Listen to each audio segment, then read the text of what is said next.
I'm Pat Doris. Welcome to The Story. We're starting out tonight in downtown Portland at the Keller Auditorium. It's the crown jewel of playhouses here. About 400,000 people a year come to see shows inside. But the building is old, more than 100 years old, and it's not reinforced. So if there's a really big earthquake, odds are pretty good it's going to fall down. Obviously, that's a problem. It's owned by the city, it's run by Metro, but there seems to be consensus that something needs to be done. So there's talk of maybe rebuilding it or maybe building something like this, but somewhere else. There's two options for that. So what to do? My friends, that has become a very sticky question. The Keller Auditorium is located at Southwest 3rd and Clay in downtown Portland, surrounded by businesses and parking garages. It's home to the Oregon Ballet, the Portland Opera, and the big national Broadway shows that come to town. It seats 3,000 people, and the Keller is the workhorse of the stages in Portland. It makes 50% of all the revenue that flows through Portland's 5 performing arts centers. Over the last 3 years, the city has looked at options for what to do next with it. It comes down to these 3. Tear down much of the Keller and rebuild where it stands, or leave the Keller alone and build something new on property set aside at Portland State University or across the river on the east side where the Lloyd Center Mall now stands. Each possibility has supporters and detractors, and none of the options will be cheap.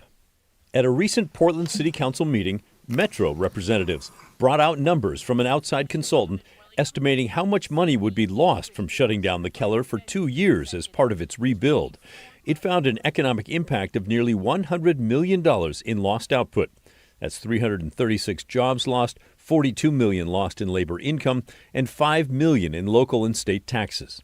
Robin Williams is the executive director of P5. That's an organization within the Metro government that runs the 5 biggest event venues for live shows. She argued the Keller cannot be renovated without closing. This slide just reflects some of the extensive losses of a 24-month closure. The loss of work would be devastating to our event staff who rely on work at the Keller for their livelihood. As the pandemic proved, bringing back staff after a closure is no easy task. We still have open positions. We have not been included in any discussions of what a partial closing would look like, but we know it won't happen without a significant and potentially devastating impact to the local arts economy. Later in the day, supporters of renovating the Keller said they could do 2 separate pauses of construction that would span 7 months each to still have the big shows come through and use the space. We'll get to them in a bit. The city's also working with a consultant named Greg Phillips, who has expertise in construction and fundraising for performance arts centers across the country. He shared estimated costs for each project. When you see the $290 million estimate for the Keller Auditorium renovation, that's in addition to the roughly $100 million cost of the 19-plus month closure. Each of the 2 other estimates for new construction, with about 15,000 square feet more than the renovated Keller, that involve building foundations and everything else from scratch, are estimated to cost just over $400 million.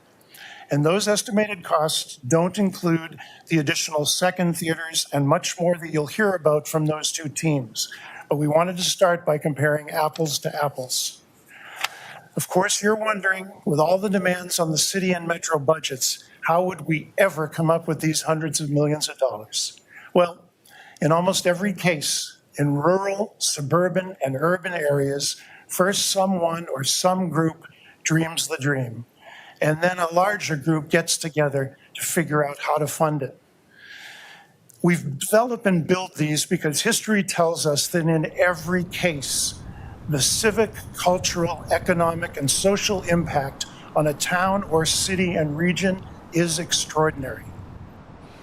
Okay, so far we've covered the fact that something does need to be done with the biggest stage in Portland. City leaders at least seem to agree the Keller either needs to be renovated or something needs to be built somewhere else to take its place. If the city goes for renovating the place, some worry it could be a big blow to the folks who work there and to the area businesses while it shuts down. And either way you slice it, this project, whatever happens, is going to cost hundreds of millions of dollars. And that money would come from a variety of places, including you, and including private donations, bonds, and other tax financing options. But let's not get the cart before the horse. We're here to listen to pitches from each group. Then I want you to decide. You're going to tell us at the end who you're voting for. You ready? Here we go with the folks who want to save the Keller and renovate it. The Keller enjoys an iconic connection to a beloved, beautiful, and world-renowned public fountain. Before even stepping into the auditorium, the fountain unites people of all ages and backgrounds. It literally sets the stage and mood for the performances and events that take place just a few feet away. The connection to the public fountain is priceless and cannot be replicated in any other location. Next slide, please. The Keller enjoys an effective site area of over 7 acres with ample parking, dozens of nearby restaurants and hotel rooms. The Keller has amenities, both public and private, that exist today and would be very expensive to replicate anywhere else in the city. Next slide. Keller has ample parking and easy access to public transportation. It makes no economic or environmental sense for the public to pay to build a new, expensive, carbon-intensive parking garage for an auditorium elsewhere. All right, that was Scott Andrews, a principal of Melvin Mark Properties, which does a ton of business downtown with management, leasing, purchasing, selling of properties, that sort of thing. He's joined by other business types that do not want the Keller moved. Now, I haven't talked to them, but it does seem pretty logical. If you own the parking garage across the street from the Keller or the big building on the corner, you'd probably want the Keller to stay where it is as well. The supporters envision shutting off Southwest 3rd and creating a plaza between the building and the fountain, as well as expanding and upgrading the inside of the building, of course. They estimate with their 2 pauses of 7 months that it would take about 3 years, and the entire project would cost as much as $286 million.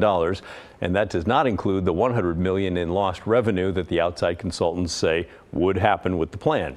Now, supporters believe they could raise $50 to $100 million in private money to help support the project. All right, now on to the pitch from the folks who want a new performing arts center built where the Lloyd Center Mall is right now on Portland's east side. The folks pushing this version, well, it's the company that owns the mall. Here's Tom Kilbane from the Urban Renaissance Group.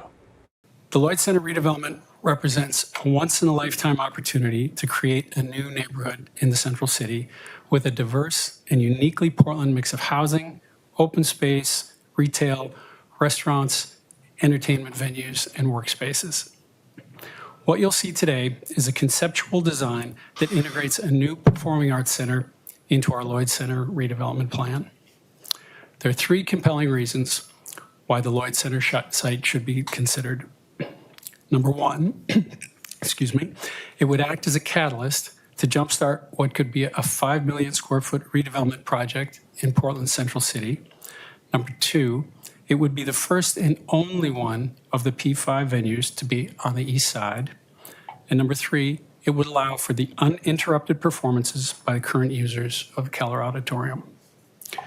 When viewed in combination with the exciting visions being created for OMSI and the Lower Albina District, it's clear that the inner east side will play a critical role in determining how our city looks and where people live in the years to come. All right, part of their pitch is this. There are already several places nearby on the east side that are focused on arts and entertainment and recreation, and Lloyd Center would fit right in there. This is what Lloyd Center footprint looks like today with the shopping at the mall. They're shown in white. There are lots of parking lots around that as well. This is how developers think they could change that. They would reconnect some of the streets that dead end there now and create more green spaces. They argue that the entertainment center would revitalize the entire neighborhood. They imagine a number of possible scenarios. This shows a 1,200 to 1,500 seat center at one side and then a 3,000 seat auditorium on the other, along with mixed-use tower there. These are some of the conceptual designs of what it would look like. They said a performing arts center at Lloyd Center could be open in 5 to 6 years. A rough estimate of the cost here, $423 million. Okay, so far we've heard from two of the three, the folks who want to renovate the Keller where it is. They are mainly business folks with an interest in keeping customers coming to their part of downtown. I'm sure there's patrons who love it as well. And we've just heard from the folks who want to build a new version of the Keller over on the east side where the Lloyd Center Mall now stands. It would include wiping out the mall buildings, but there is one more proposal. Let's take a look at the proposal to build a new performing arts center at Portland State University. The PSU proposal would be to build at the south end of their campus near the 405 freeway on a 4-acre site. They would tear down the University Inn, which is standing there right now. Their presentation included this map, which happens to show that their proposed building is just 6 blocks away from the Keller, no doubt trying to blunt arguments that the big stage needs to stay downtown. This is a conceptual view of what the front would look like. And here's a glimpse at the lobby. They say it would be 3 stories high and made from locally sourced mass timber. The school's VP of construction explained the plan. The 3,000-seat theater is supported by 4 loading bays. Our proposal includes 45% more back-of-house space to support the artists and venue staff than a rebuilt Keller. Full-service restaurant and cafe, of course, on site. Up to 740 parking spaces below grade. 150% more ground floor lobby space than a rebuilt Keller. And the total square footage of just the 3,000-seat venue and the sporting space is about 136,000 square feet, or about 35% more than the Keller plan. This is a huge increase in terms of what the auditorium can make possible for event producers, performers, and the audience. In addition to the larger venue, our proposal also includes a 1,200-seat secondary venue, as well as a 200-seat rehearsal space and theater, which we've heard from the arts community is missing in the current performing arts ecosystem. 2 additional loading bays for a total of 6 on site. 3 large rehearsal spaces with sprung floors and acoustic isolation. A 150-room hotel and 18,000 square feet of conference space to keep the site active and vibrant 7 days a week and create additional economic benefit. Up to 40,000 square feet of office and studio space for an arts organization, which in our many interviews, we did hear from folks who are looking for a permanent home to be residency on the site. Says that creating their performing arts center would only take 6% more carbon than renovating the Keller. Here's another conceptual look at it from above. The buildings are right there in the center, just above the trees. This graph shows that just building the big auditorium would cost about $447 million. The other stages and the hotel and parking would bring the total cost up to about $676 million. If built, they would expect it to be up and running by 2031, roughly 7 years from now. So there you have it. Those are the 3 options for you. What are you going to do? You're going to rebuild the Keller where it stands, or are you going to keep it running for now and then build a new performing arts center at Lloyd Center? Or maybe at Portland State? It's up to you. What do you think? Send us an email or give us a call with your vote and your reasoning. Our email address is thestory@kgw.com, and our voicemail phone number is 503-226-5090. Well, I say it's up to you. The Portland City Council is going to make the final decision. I do look forward to hearing from you, though.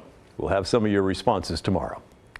Now, let's get to some of your thoughts on our big story from last night, looking at Portland's new city council in 2025 under the new form of government. The man leading that government's transition is interim city administrator Mike Jordan. He guided us through the changes. Apart from tripling in size from 4 to 12, councilors will no longer make day-to-day decisions for bureaus as they do now. They'll instead focus on big picture policy to guide the city, which includes the task of tweaking and finalizing the budget, which is around $8 billion.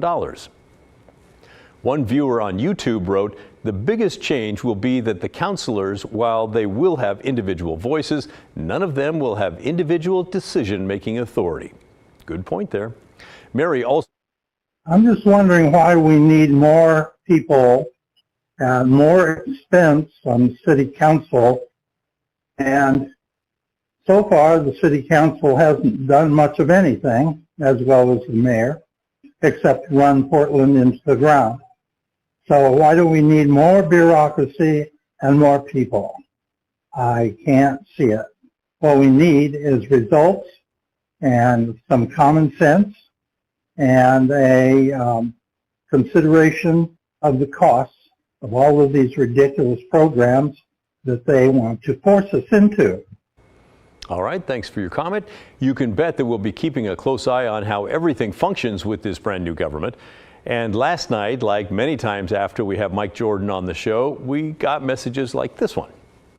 I love Michael Jordan. Bribe him, threaten him, please make him run the city.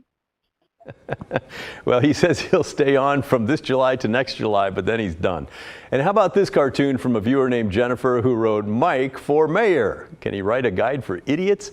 Thanks for this, Jennifer. And we'll be sure to sit down with Mike Jordan again in the near future.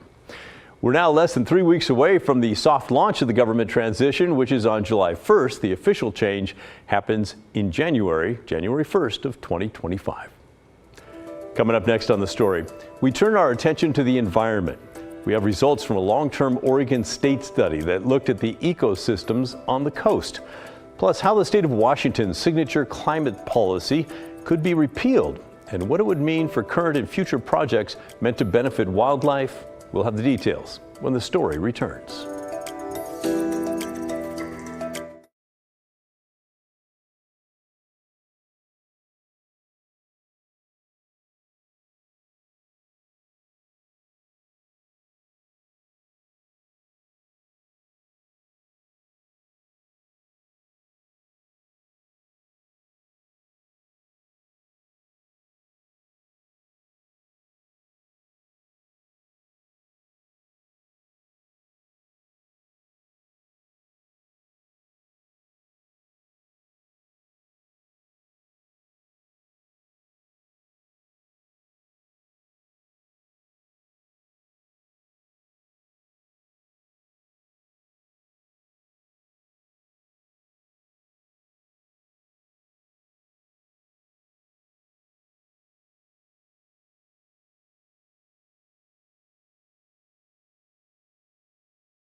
New research from Oregon State University is highlighting some of the ways our coastal ecosystem is changing.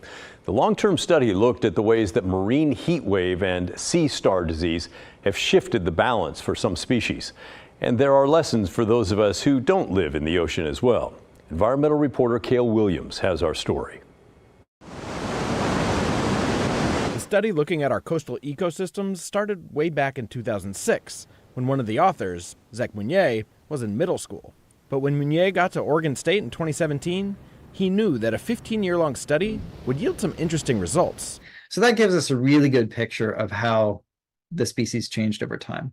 Meunier, then a PhD student, took over the research, which looked at how marine conditions were affecting ecosystems on the rocky shores of Northern California and Washington. And the study period, from 2006 to 2020, was eventful. There had been a mass die-off of sea stars due to this outbreak of sea star wasting disease that occurred in 2014. And then right after that, we saw very warm water in our rocky habitat systems. The disappearance of sea stars had cascading effects. The adult sea stars are very important predators in this system. They're like the wolves of the intertidal. Animals that sea stars eat, invertebrates like mussels and barnacles, exploded. and took over some areas, which were previously dominated by kelp. There are winners and losers. And in this case, the winners are species like barnacles and mussels and other sessile vertebrates. And the losers are the kelp and the sea star. Interestingly, Meunier found that even after some sea stars returned and ocean temps came back to normal, the kelp ecosystems didn't bounce back. And we found that in many of our study sites, there was no resistance and even lower recovery, meaning low resiliency. And there are lessons to be taken from the study for those of us who live on land, too. There's evidence that both the marine heat wave and the sea star disease were made worse by climate change. But heat waves and disease outbreaks aren't unique to the ocean, and climate change is likely to increase stressors on both the marine environment and the terrestrial. Meunier said there isn't much that humans could have done to prevent the marine heat wave or the disease that wiped out sea stars, but we can work to prevent them from happening again. The only things that can really do this is a systemic global change to reverse carbon emissions and to do our part individually and as a society to combat the effects of climate change. Cale Williams, KGW News. And now to the state of Washington, where voters will decide the fate of the Climate Commitment Act there in the November election. The CCA, as it's called, caps the amount that businesses can pollute. And if they go over their limit, they have to pay for it. Critics argue it's not making much of a difference, but it is driving up fuel, food, and energy prices. Now, an environmental advocacy group is launching a tool showing projects that are at risk if the CCA is repealed. But the group who wants it gone says the money for those projects should come from somewhere else. Erica Zucco has the story.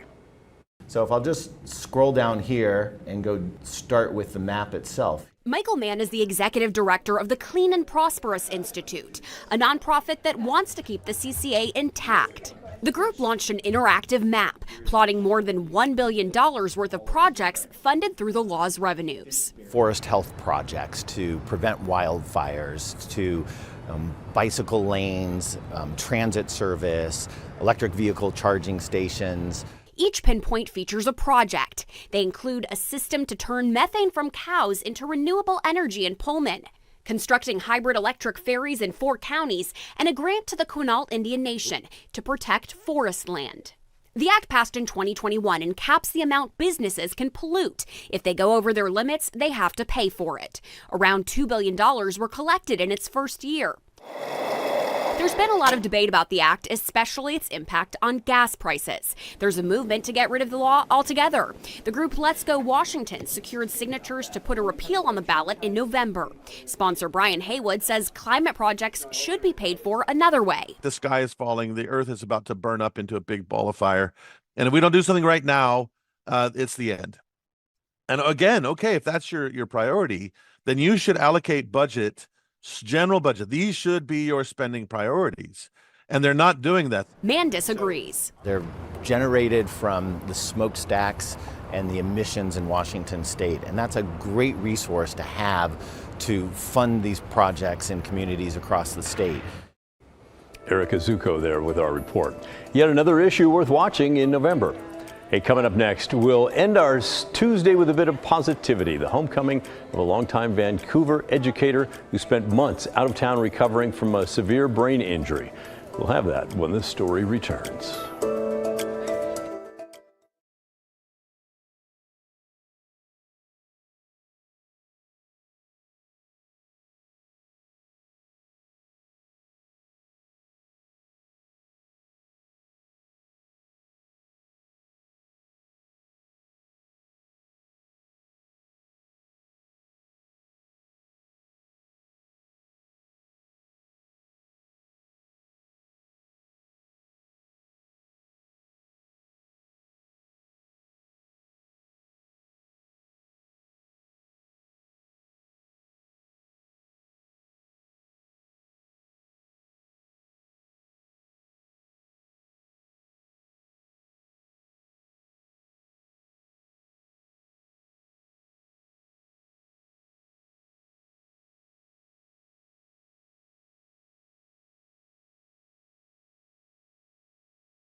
There was a special homecoming today for a longtime Vancouver teacher after 8 months away, recovering from an unexpected brain injury.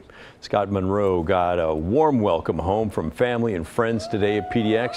You might remember that Scott's story that we featured last September. He went in for routine shoulder surgery and came out in a coma. Family says an unchecked level of oxygen for several minutes caused major brain damage. Since then, Scott's had intensive inpatient care in Chicago and then Omaha, Nebraska, relearning the basics like walking and talking. It remains a work in progress, and there are still lots of challenges ahead. But today, Scott told us the #1 reason why he's glad to be home. Because of all these people, more than anything else. Family and friends, being able to see them in person, being able to see my dad. It's very emotional, and it also feels right. It feels like we've kind of come full circle, you know, Vancouver and then Portland to Chicago, then to Omaha, and now we're finally back. Monroe, who spent nearly 30 years at the Evergreen School District, will be in an assisted living facility for now, while the family home is modified to accommodate him. Welcome home. Hey, that's the end of our show. Thanks so much for watching. And remember, the story, our collective story, well, that never ends. It just goes on and on. The good stuff's coming your way next, and I'll see you right back here tomorrow night at 6:30.